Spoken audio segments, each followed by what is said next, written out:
I oftentimes hear ladies define men.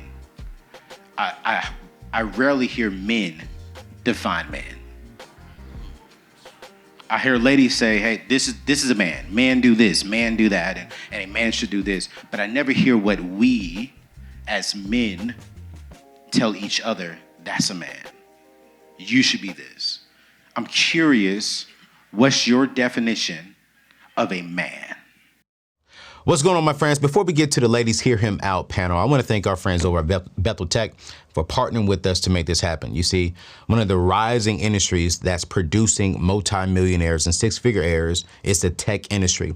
My friends over at Bethel Tech is the #1 leading technology institution in the United States of America, and they want to help you get into the tech industry to double your salary, to double your income. I want you to go check them out over at anthonyoneal.com/Bethel. That is anthonyoneal.com/Bethel. Yo, give yourself 9 months.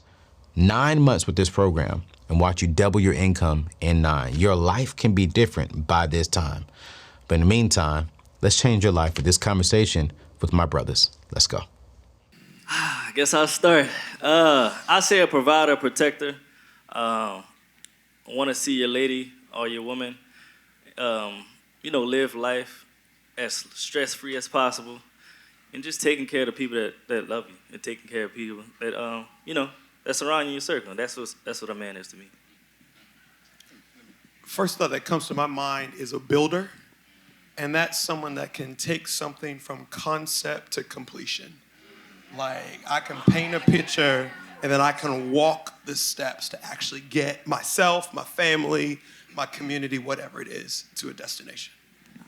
Builder. Yeah, I would definitely say, to add to that, I would add responsible. When I think of a man, I think about responsibility, and most definitely I think of somebody who's willing to sacrifice. Put a lot of things before ourselves. I think that's part of being a provider for sure. I would say, as a father myself, definitely being a teacher, being there emotionally for your wife, your family, being a visionary. As Pastor talked about, painting that picture, being a visionary is super important. And that lady next to you, ladies, is being that implementer for that visionary and that support. So that's me. So It's the trouble one right here. Let's go, Doctor. dun, dun, dun. So what I'm going to do is I'm going to define myself without including you or community in it, so you can understand what the essence of this man is. Oh, God. Jesus.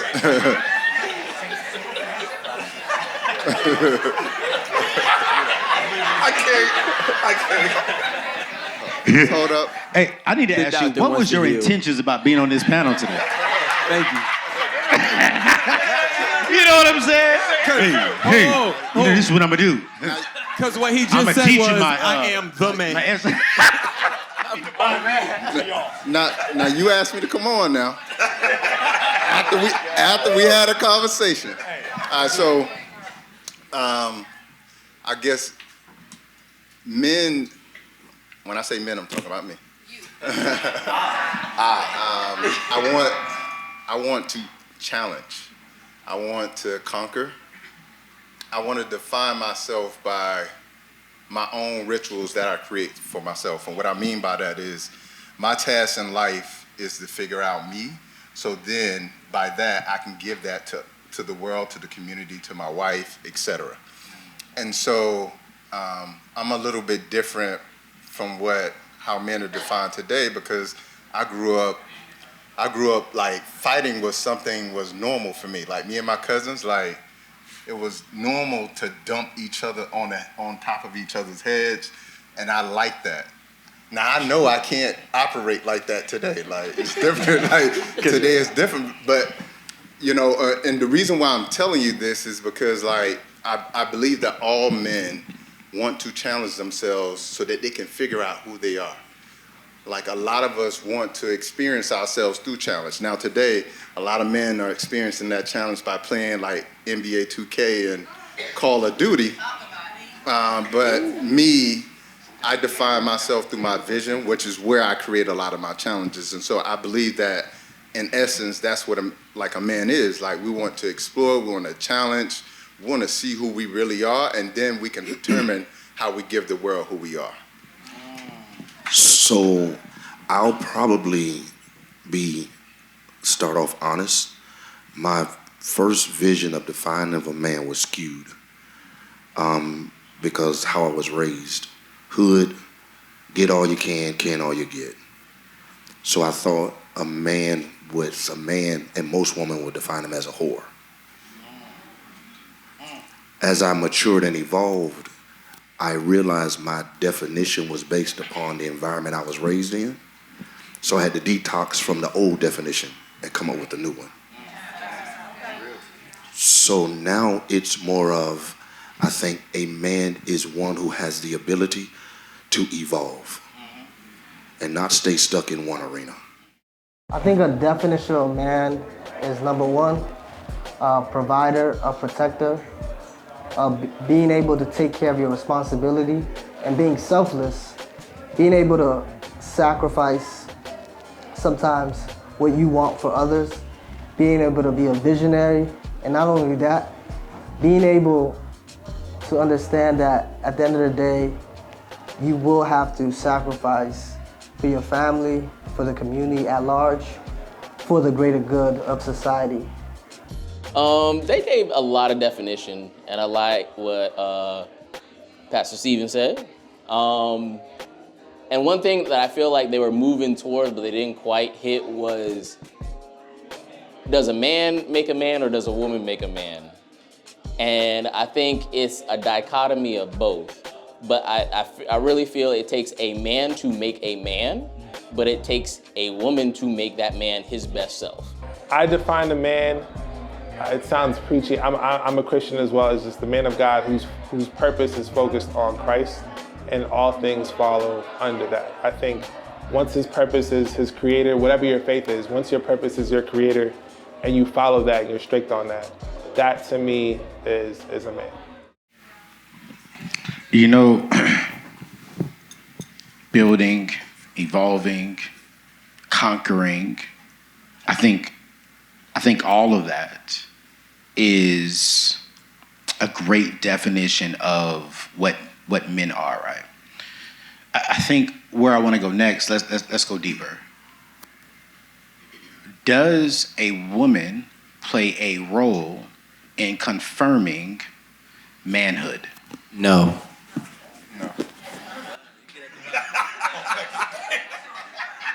No. The answer is no. Just like a man does not define what a woman is, women define what a real woman is. Men define what a real man is. See, when I hear all these things, I hear community asset. It's not a protector and provider of my family. It's about the masses, however far your arms extend.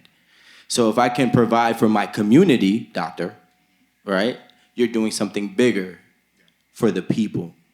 And I think men have to protect the community, not just your family. That's an easy job, or should be, right? And men have to provide an asset for the community so then we can do what? Build the community. Same thing with women, right? Women have to do whatever it is that women find for them to be defined as a woman. Us men need to define men, and we do. If you can only take care of you and your family, I know you're not an asset to us. So I leave you alone and take care of your friend, or your family, and you know what I'm saying? Go ahead, sir. I disagree. I Love disagree. I do believe women play a part, because without women, what are we doing all of this for? I think women give us the drive to make sure that the community is safe.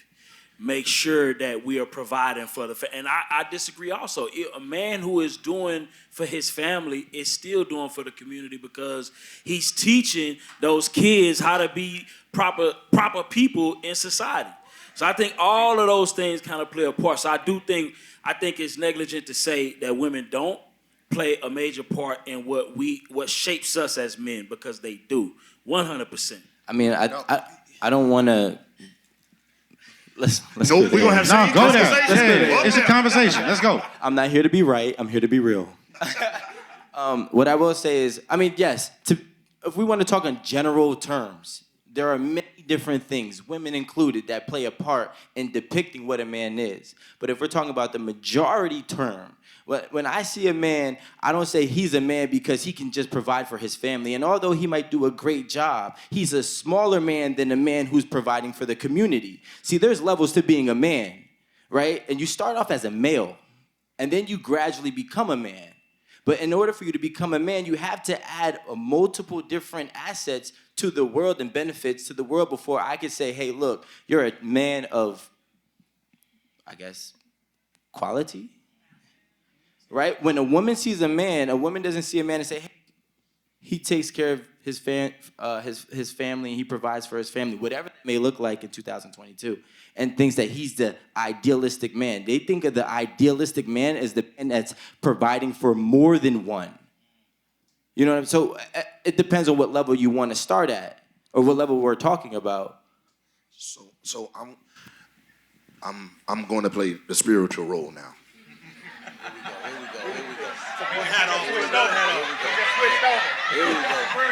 Thanks for letting us know. Yes, I want to play the spiritual role. When God creates man, he says he created everything else and said it's not good for man to be alone. It was a reason he said that. Because we don't have the capacity to become without them.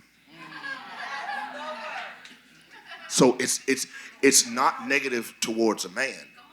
It's positive to have that asset in your corner. Here's this. So when I think of what you said, I'm not here to say who's wrong or right. When I think of what you said, I think when the right woman is a pillow and a pillar, she helps you become the man. I actually like the pillow though. I ain't gonna lie. I'm here for the pillow. But, so and as a man, I need to come home to a pillow. But I need her to be a pillar when I give her my vision, and she can hold it. So I'm not saying you're wrong. I'm not saying who's right. I'm saying to become a man, she helps me to become that. Now I'm not talking gender. I'm not talking. I have a question for you, Pastor. No, we good. Yeah, we good. I'm just asking. I'm just asking. That's Rico. Let's go. I'm asking for a friend. Do women, so if he's not a man, what are we going to call him at that point? He hasn't found a woman. What are we calling him? So now we got to go to what we talked about upstairs. What is your definition when you say a man? So when you say a man, community, you're building a community. Husband, wife, children. Now if you're saying male, what he's birthed, that's a whole nother issue. So when you say a man, most people, I won't say male or women, most people define somebody based off of their own experience. Not by the real definition. So when you say a man to him may mean something different to me, may mean something different to her. So then it all evolves around the person who you're talking to when you say Pastor, I get that. Let's get to it. So you want to be real? Okay. Because we're doing a lot. Okay. Let's get to Yeah, because my thing is... What is it? Doctor, please, I talk to the pastor. I need him. I don't need a doctor right now. I need a pastor. I love you, Rico. Y'all both serve the community, but we need the pastor. I'm just curious. I'm curious because we said a woman helps him become a man, right? So my question is, does that mean he's not a man when they first meet them? And are women okay with accepting the fact that they're not meeting a man at first? That's my question, Pastor. That's a good question. I think the bigger That's question. a good But question. that's a different question. But I think the bigger question is this, right? Is this being real? Do women even know what a man is? Because a lot of them may not have been raised by a man. So now that they got their own definition, what if women out here thinking that they have a man when they don't, and they end up getting hurt because they thought from what they was taught that they had something? So now I'm gonna even add to that. Let's be honest. Some of us were boys until we met her, and she made us become a man. So I'm not. We just being real. Okay. But you did jump over his question though. Yeah. So Is the it initial possible? Is it possible for someone to make someone something that they've never been? The argument I'm bringing up, I think it takes a real man to turn a boy into a man. And women can support a man's vision, they can affirm them, then they encourage them, but it takes whether it's from a far off role model or it's a hand-on nurturing, I think it takes a real man to turn a boy into a man. And if a wife, a girlfriend tries to turn her boyfriend or husband into a man, she's now forming and fashioning him and controlling him in a way that he will always push back against. Here's why I'm gonna push back on that. Uh-oh. Go ahead. This is why I'm pushing Now the back. pastor's pushing back? Oh, absolutely. Oh, this is good. I know these two. They can go this. He know we. Lord Jesus, we ain't got that much time. I understand what you say from afar off, but when you're raised by a single mother that doesn't have the support system, she has to have some type of attribute to contribute to who you are. Now, I'm not saying if every man stayed where he's supposed to be, this wouldn't even be an argument. This would be null and void. But what I'm saying, I'm not exclusively saying I'm right or wrong. I'm saying there is room for her to help me add to value. become and add value to me becoming a man. Definitely. Yeah. I agree. To a little bit. Well, I want to. I don't believe that a woman can raise a man. I just don't. But you introduced yourself as saying I was given a model of unhealthy men. Exactly. So I had to relearn manhood. Right. So even a man who's not healthy himself can't raise a healthy man. So it's not like single mom versus man. You need a healthy man to raise up a healthy man. That's good. I'll be very transparent. My mother is a great woman. I was raised by a single mother majority of my life, okay? She's a woman who defied so many odds, and I admire her for it. You know, for her getting all 17 and pregnant with me, 19 and pregnant with my sister, and still having no help, no support system, maintaining to get 3 degrees and becoming a supervisor of the Board of Ed for New Jersey.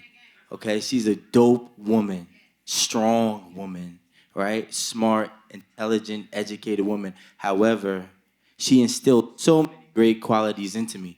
But I still was not a man until I got my stepfather, a healthy stepfather, right?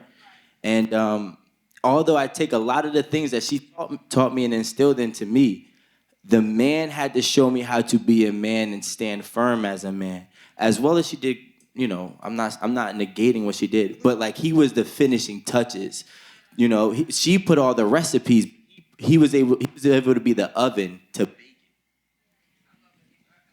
Yeah, I want to say one more thing. I know we gotta, probably move on, but I gotta say this.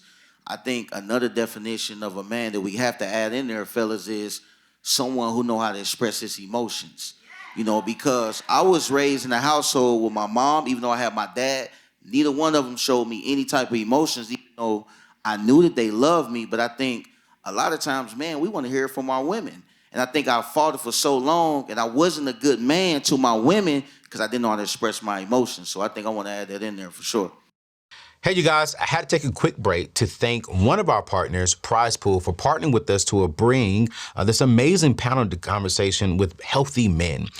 Prize Pool is the leading savings account in the United States of America, in my personal opinion. Why? Because they have a high-yielded savings account. They're going to give you high-yielded on your returns of interest. Then also, they're going to give you some rewards for just parking your money inside of your savings account. What do I mean by that? Let me tell you. They're going to give you $100, $200. They're going to have some grand prizes of $5,000, $10,000, $20,000. I don't know. They surprise us every single month. All you have to do is open up a savings account with no limit necessary, but I highly suggest at least $500. You go over there, you get approved, you get in an account, you save money, you're going to have $1,000. Did you know that nearly 50% of people in America can't even save $400 in a savings account? But you can. You will. All you have to do is go over to anthonyoneal.com/savings account. Go over there and win. Get a high yielded on your returns. Get some extra cash. Hey, you never know. You may win $500, $1,000, or $10,000. Go over to anthonyoneal.com/savings and open up a free savings account today. Yo, let's get back to the conversation. It was getting pretty good. So let's go there real quick then. Let's go deeper as men. Why do we as men have a problem Say it. The question that was posed to me from ladies was that men have a hard time. They really do not show, we do not show our femininity side. Do y'all believe as men that we have a feminine side to us as men? Let's talk biology, doctor. Yeah. Well, here's the thing. I think what happens with women is women want us also to be their girlfriend.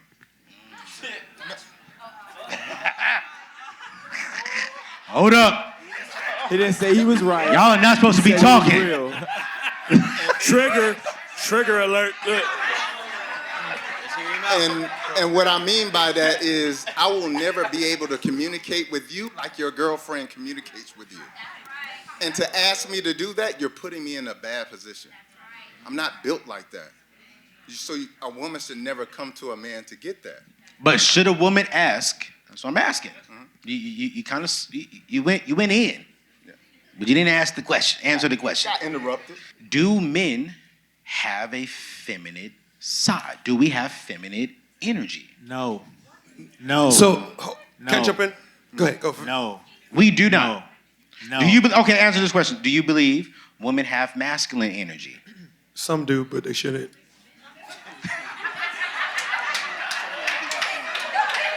Ooh-wee. So can I hold on real quick?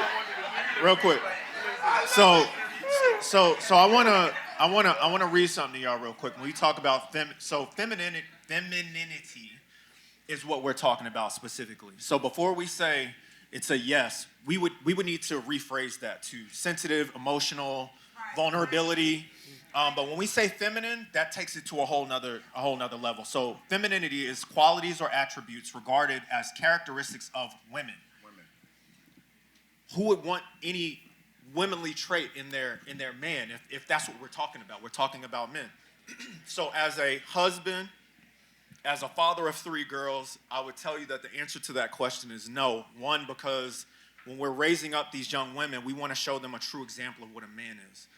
You want them to be sensitive, you want vulnerability, you want leadership, you want all of those qualities. But you never want to show your daughter that it's okay for a man to act in a feminine way.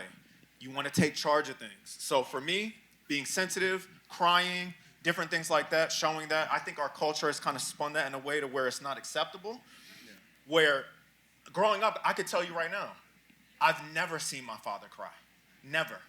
But my daughters, they'll tell you they've seen their father cry. They saw their father cry when their hamster died because I wanted to connect with them to make sure that they understood that I felt what they felt. The hamster? I ain't crying over no hamster, bro. I'm sorry, bro. I was with you to the hamster. Now, people. Now, listen. Hold. I just. Hold up, bro. He said, let's clean this up. Look. Never did.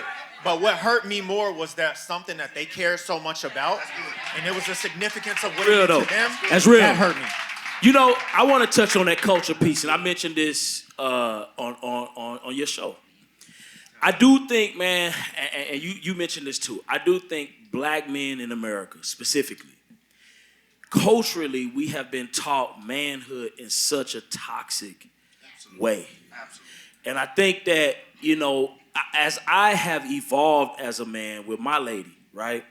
It's so many things now that we're deep into our relationship now, right? So I'm able to have more real and honest exchanges with her, and none of those kind of exchanges I was able to have at the beginning. I remember you also mentioned that you was honest with a lady about how you felt. And I told you that it probably wasn't even wise to be that honest with that lady at the beginning.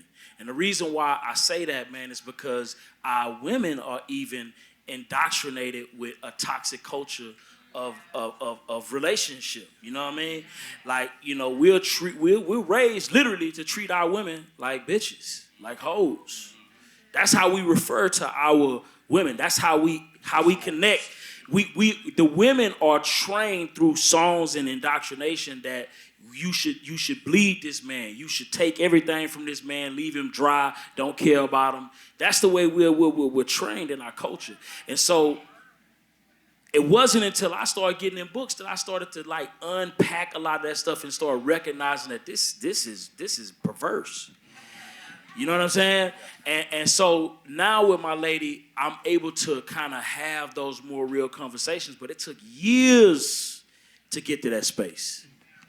So let me answer this question, because I want to get Diddy and Cyrus in on this too. I'm not gonna mess you up. Go ahead. No, you're the only one on this stage. You my pastor. Go ahead, man. Go. I'm gonna throw one thing out because I want to go back to what you said earlier when you introduced yourself. You said I grew up throwing my cousin on his head and fighting and all that, but it's not accepted today. Here's the problem. We're trying to make manhood one-dimensional when there are different dimensions to a man. And here is what an unhealthy man is. A man that doesn't understand what space he's supposed to live out different dimensions. An aggressive man in the right space is a man. An aggressive man in the wrong space is an abuser or whatever it may be. And we've got to learn that manhood is sensitivity in the right place, where you're supposed to be sensitive, and aggressive in the right place. And if you don't understand that, and you're talking about society, so sensitivity and feminism is now synonymous.